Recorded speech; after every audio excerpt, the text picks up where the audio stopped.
This is Look West, a podcast from California's Assembly Democrats.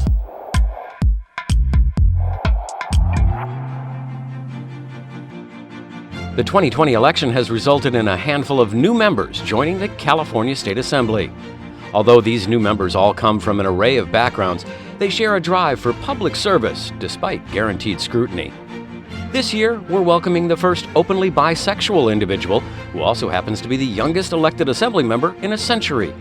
A Latina who has spent the last 30 years as a community leader in the district she now represents. A member of the LGBTQ community who has dedicated their life to public service. A former high school teacher with 20 years of experience in local education. And a champion for the people and small businesses in their community. Look West got a chance to talk with them over Zoom. Let's meet them now in their own words. Hi, I'm Steve Bennett. I represent the 37th Assembly District. That's the southern portion of Santa Barbara County and the western portion of Ventura County. I grew up in the Midwest. I went to school on the East Coast. I was an economics major, and when I finished, I became a high school economics and American history teacher. My wife's grandfather was the principal of Ventura High School back during the Depression and World War II, and that's how we ended up locating in Ventura. And 14 years ago, we took in a Mexican immigrant family, mom, dad, and 3 children. They were caught in that subprime mortgage ripoff and ended up without a place to stay and without any resources. Supposed to be just for a few months, but we all fell in love with each other, and they've stayed with us for the last 14 years. And 11 years ago, they had a 4th child. So now one of them is a wildland firefighter. The other one's in his final year at Berkeley, and the other one's at Cal State Channel Islands. And the 11-year-old is doing social distance learning. And so we're somewhere between grandparents and parents with those children, and it's just been a wonderful experience, and you always get more than you give in those kind of situations. The beach is certainly my favorite area in Ventura County, and we have, on top of that, we have built a Class 1, one of the most beautiful bike lanes in California, right on the coast, right on the beach, right above the beach, on the 101 freeway. And that combination, that stretch of the beautiful bike path on the ocean side, separated from the freeway, and then the gorgeous beach below is probably, and it's halfway in between Santa Barbara and Ventura County, so right smack in the middle of my district, I think is probably my favorite spot at this point in time. For me, it was easy. I had a great job. I was the assistant principal. I loved teaching. I was the only person certainly in Ventura County who was both an administrator, and I loved teaching so much, I said I'd only become administrator if you let me keep teaching 2 classes. And so I still taught an economics class, I still taught an American history class, and then I was the assistant principal. So I didn't have much to lose from that standpoint, number one. Number two, I was taking on some really powerful forces, and everybody said you can't take them on and win. I took on the existing, not the current district attorney and sheriff, but at the time, the district attorney and the sheriff, and everybody said you couldn't win. So expectations were not very high that I could pull it off. So it was one of those, I believe in this. I want to take them on because they were making decisions that were really bad for Ventura County's budget. So I said, there's nothing to lose. I'm going to challenge that, see if I can convince the voters, and I was successful with that. It reinforced my idea that, if you just try to do the right thing, and then you can sell it politically rather than trying to figure out what the political, correct thing is to do and then be stuck with the consequences. And since then, I've just tried to keep that concept. I think if you look at California and you try to say, and that's what I tried to do when I took office, I said, when I walk out of here, and it's 12-year term limits, when I walk out of here 12 years from now, assuming I'm fortunate enough to get reelected, what are the things that you want to say you addressed? Well, the big issues out there are climate change. This growing income inequality is having tremendous negative impacts on everybody in our counties, in our state, in our country, it's really going to have negative impacts, not just on the people trapped at the bottom, because it will affect all the people, regardless of where they are on the income scale eventually. So those are two huge problems. And then when you add sort of emergency preparation is where I put COVID in, and I think emergency preparation comes from the issue of climate change. Because of climate change, because of the warming, probably we're going to have more fires, but we're also probably going to have more pandemics break out with climate change that is out there. And we're certainly going to have more flooding. We're going to have more coastal erosion with sea level rise. That all grows out of this climate change. So I have those two major areas, climate change and the negative impacts of growing income inequality. I think you have everything else that springs from those two major areas, and those will be the two things that when I am finished, whenever that is, I'd like to look back and say, hey, we made progress in those areas. Hi, well, thank you for welcoming me to this podcast. My name is Chris Ward, and I am coming from San Diego to represent the people of the 78th Assembly District. The district is really center city San Diego, and that includes all of the mid-city areas around Balboa Park. And our communities around here are just rich in Main Street activity, small businesses. We've got the urban core in downtown, but it does go all the way up the coast to bring in UCSD and the University City area, another rapidly growing urban hub in and of itself. The rest of the district is coastal from Solana Beach in the mid part of the county all the way down to the border. It is one of our 4 border districts. One thing that's special about the 78th Assembly District is that we've got a very strong biotech sector down here as well that is really at the forefront of many of our advances that we're seeing, including a lot of the COVID therapeutics and other interventions that are really necessary today. I think the natural resources that we have, the coastline, the parks, and the urban centers that we have for a variety of areas of employment just make this one of the best districts in the state. I actually grew up as a military brat. My dad was in the Army as a career officer, was born in Germany and lived in about 9 different places throughout my elementary and high school time. Got a chance to go back to Germany as well for middle school and part of high school. And then I attended college at Johns Hopkins University. I had the intent of going on to medical school and finished with a bachelor's in neuroscience. I wanted to take a little time off after college. I had just come out as openly gay, and I wanted to also, not having a home to go back to because my parents had yet again moved, wanted to find a place to really set down my own roots. And I chose San Diego. There was a great opportunity with UCSD to come out here and just transfer some of the work that I was doing. One thing led to another, and I became aware that there was a congressional race here in the year 2000 to try and flip a Republican to a Democrat seat. Now, as a young voter and somebody that was very interested in making sure that people align with my interests, I wanted to help her out. Her name was Susan Davis, and actually just this year, she concluded a 20-year stint as our congresswoman. But it was through that campaign that I saw a lot of energy, the possibility to make a difference locally, meet other people and help them get elected. And that's how I found the fire in my belly. I knew that I wanted to make a difference in government and helping good people get elected to office. I had some previous experience and firsthand knowledge of how things operate. I'm inspired by the Capitol community. I'm committed to making sure that that state and local connection is very strong, that we are translating the work that we're doing there into specific and helpful impact for the San Diego region. I am very much a collaborator. I'm a problem solver. And I think that that's what I wanted to, that's what I ran on, is to try to bring expertise and professional background and my approach to being an effective legislator to help not just my district, but the rest of the state advance on things that have just been stuck in the mud for too long. When we get through COVID recovery, which we should be all hands on deck about making sure that we are guarding public health and that we are positioning California for a full recovery sooner rather than later, I think things that I ran on are ones that I, of course, am ready to get to work on. Addressing homelessness, of course, related to that and central to solving homelessness is housing affordability. environmental policy. I've been a champion down here in San Diego, working on climate action, working on clean energy. I'd say a very close fourth area of is childcare.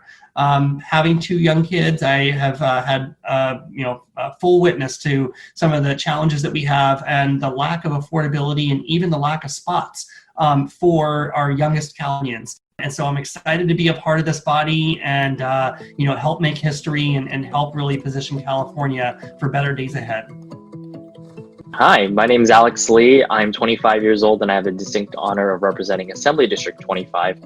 I grew up in Milpitas and San Jose, owing to having my parents being divorced since I was a kid, and I would go back and forth all the time. So I grew up, I went through the Milpitas public school system, and I would go back and forth between the two houses. So, I have an innate understanding of two of my communities, just growing up there. When I got interested in and passionate about politics, I think really goes back to at least when I was applying for colleges in 2012. At that point, I was at the junction of doing, well, should I do a filmmaking career or should I do something in like politics, government? But, ultimately, filmmaking and politics is about telling people stories, right? Through motifs, through themes, and you work on these collaborative projects together and you all have different skills. So that's the same kind of skill set I see. And in 2016, when Bernie Sanders ran for president, I really instilled in me the values of what the progressive movement looks like. I felt I have always had those values in me, but to articulate them and see them in action is something differently. And as the years went on, and I was a legislative staffer for the Senate and the Assembly, and when this opportunity came, when the incumbent Kansas Chu decided not to rerun, I thought, if not me, then who? So I did it. We ran. When we started running, I was 23 years old, and crazy to think it's been 2 of my lifetime years since that started. But it all worked out because we have a really strong progressive agenda and a commitment to doing a grassroots campaign. The one job I knew well was the state assembly and state legislature. I understood that because that was my professional career of all my adult life, and that is what I really built my professional career towards. Even when I was Davis, I was interning and working for other members, and that's how I interned for like 5-6 assembly legislators. And really, this is the world I know, and this is the skill set I was kind of crafted to give back to, and that's why I wanted to do this, even though it's a very challenging job that I've heard people kind of tear their hair out. We thought we weren't going to win because we were outspent 15-1. We didn't take any corporate money, any fossil fuel money, and developer money, any COP money. I think that's all the ones. I might be missing some, but we opted out of a lot of money on our own, and we did things very differently. And we didn't know if that can beat the conventional metrics. And I'm happy that it did, because it proved that there is an alternative model out there that's not just about ad buys and paying high price consultants. I'm not someone who's shy about who I am, about what I think, and I just say kind of plainly to people. And I think there's a lot of respect for that. Especially in politics today, when people feel they can't trust what someone says or what their intentions are, I try to make it very clear. We might disagree where we are in policy or perspective, but this is who I am and we can talk about it. And I think that approach works with a lot of people, especially in the age of social media, in the age of post-Trump, where we have a president who just tweets anything he thinks. That has set the standard and the ground rules for a lot of things and reshaped people's expectations. So I'm luckily I'm blessed with some thick skin as well. So I'm happy to be able to put myself out there to the slings and arrows of public service. Even on day one, on December 7th, we are going to get immediately to work. I'm going to be introducing a bill to prohibit corporate contributions to candidates directly and have a public finance election system, which is something we're working on right now. So that's going to be the first bill out of the gate, the first thing we work on for the new year. But electoral reform is definitely going to be a top priority for me. But housing affordability is actually going to be a core integration to a core priority. Housing and transportation, they kind of fall within the umbrella what I call like urbanism. But housing affordability definitely is the key issue important to my constituency. It's something I ran on in the election and made a centerpiece, even though housing is, as we often know, a dicey topic amongst people who have a lot of different opinions. We ran on housing affordability and making sure that our home community remains affordable to everyone.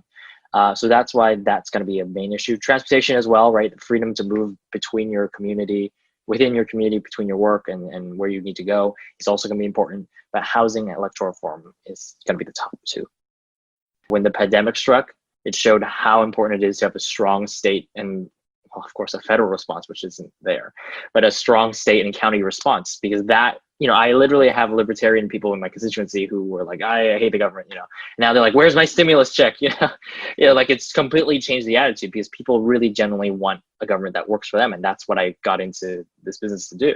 And then, when this summer erupted in real, I think, like public disdain, discuss that police brutality and racism that exists systemically, I was more invigorated to do more about that too, because I was reminded just how complacent I had become, that this stuff, it just constantly happens. We just grow numb to it. We were growing so numb to all these crises, but 2020 is one thing that just shown us, whether it be mass protests and police brutality, a global virus that makes only the United States a laughingstock of the world, or even orange skies in the Bay Area, to remind us all our problems are here to stay unless we act on them immediately and aggressively. This is it, right? This was the election to remind us all what was at stake, and it has really given me more energy and more courage, I think, to take on these issues, even if I'm in there for 2 years or 12 years. I'm incredibly grateful to the communities and the people of Assembly District 25 for electing me to be the representative for the district. It's an incredible, immense honor of my lifetime, and I hope to be talking to everyone, including the people on this podcast, a lot more. Hi, I'm Lisa Calderon, and I'm so honored to represent the 57th Assembly District. I've been a resident of this district for over 30 years, and I've lived in the city of Whittier, and so I'm really, really honored and excited. My family is from the Central Valley. My parents were farm workers in the Central Valley, and I actually grew up in Sacramento. My father was enlisted in the Air Force, so he was transferred to serve in at Travis Air Force Base, and then later McClellan. So I grew up in Sacramento and went to public schools there, went to college there, and that's my hometown for all intensive purposes. And then I moved down to Whittier literally after I graduated from college to work on a political campaign, and then I ended up staying down here. I loved it so much. I still love Sacramento, don't get me wrong. Still a 49er fan, but I must admit I'm now a Dodger fan, so a little bit of a turncoat there.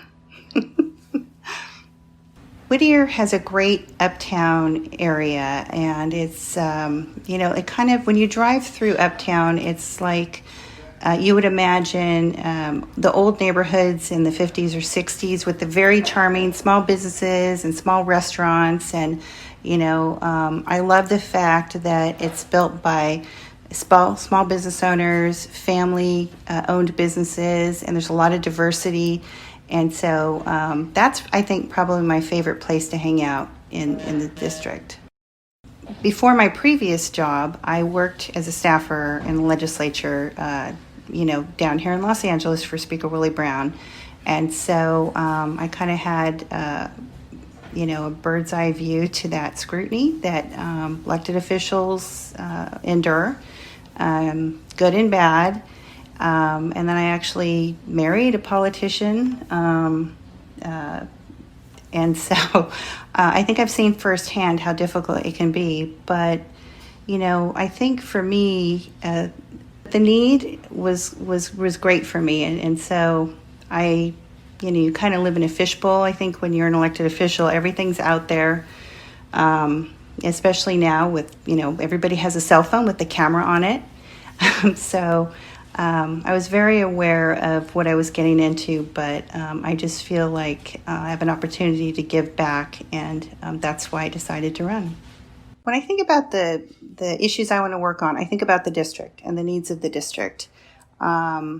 This is a working class district, and I've been involved through my children. They all played sports in I think every city in this district. Also, being able to tag along to political events with my husband and my son, and really being able to talk to my friends, colleagues in the community. I still see there's a great need for things like affordable childcare. I know a lot of mothers, too many that I, met through Little League or spending time volunteering, that, were working 2 jobs just to make ends meet, just to buy, sports equipment for their maybe they had multiple kids. It's expensive. Also, long-term care for our parents. Many of these same families are, working. They're trying to afford childcare. They're also trying to help take care of their parents, right? That's something I'm also interested in. Climate change is something I'm very interested in. I think we've seen this proliferation of wildfires, wildfire mitigation. This is kind of our new normal, and it concerns me as I'm not the only one that's really worried about this, but I think we have some major clean energy goals and we're well positioned. California is well positioned to meet those goals, but I think there's a lot of opportunity, especially now that we have President-elect Biden coming in. So I'm really excited about what the future holds. I still think that other states can look west to California because we have a lot to be proud of. But as we go through COVID relief, I think we just need to be thoughtful. We need to make sure that we keep people working. I'm very, very concerned about everybody that's been furloughed or lost their jobs. That worries me. Food insecurity, rent insecurity. So, for me, it's about making sure we have good paying jobs, affordable childcare, healthcare for those that don't have it. There's a lot of people that don't have it or do have it, but it's expensive. And taking care of our parents and our communities. I'm so happy I had the opportunity to introduce myself. I'm very honored to represent the 57th Assembly District. So thank you for having me. Hi, everyone. My name is Carlos Villapudua, and I represent Assembly District 13.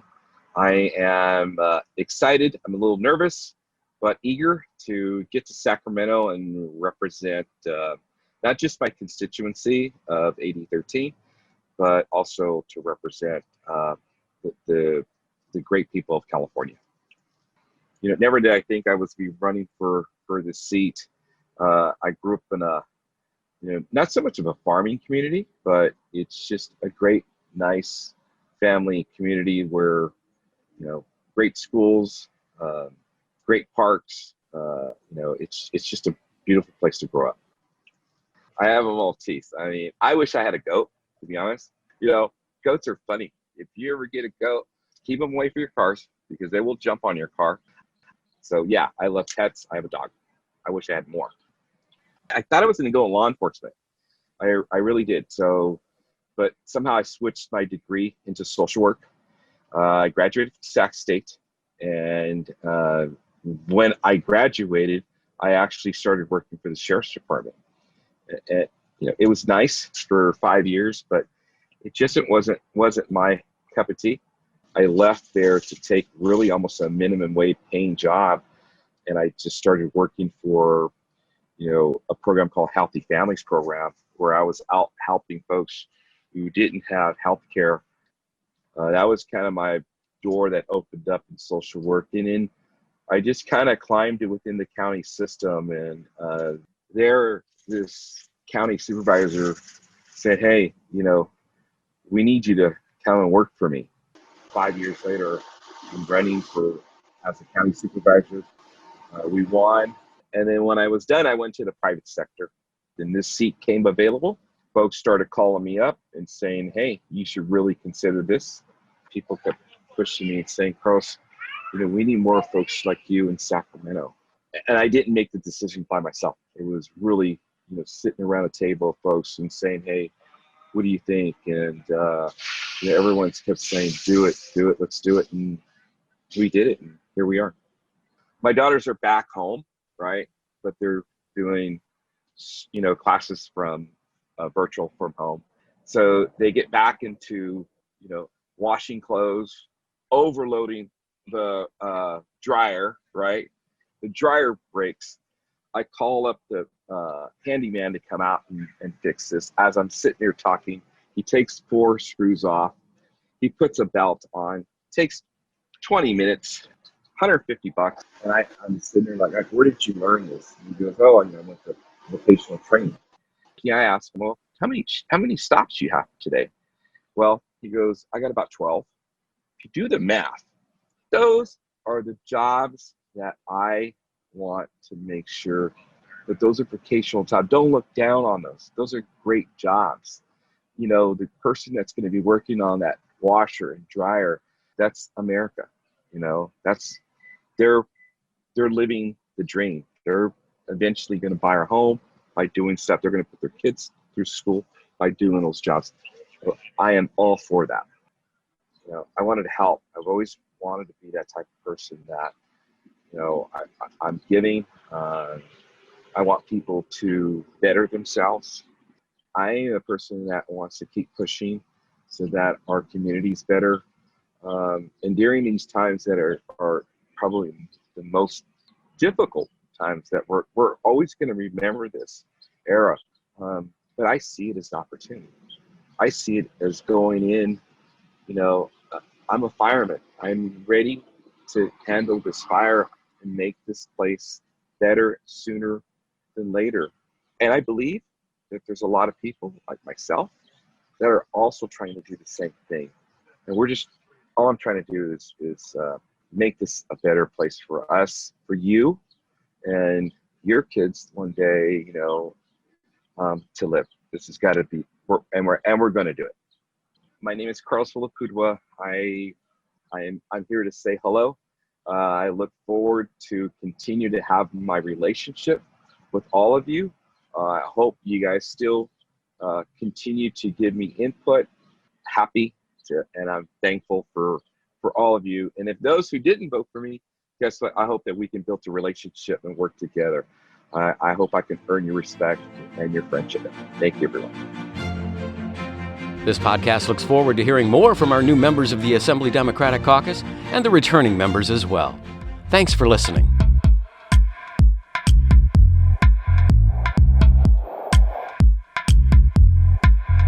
The Look West podcast is produced by the California Assembly Democrats. When you think of California and politics, remember to look west.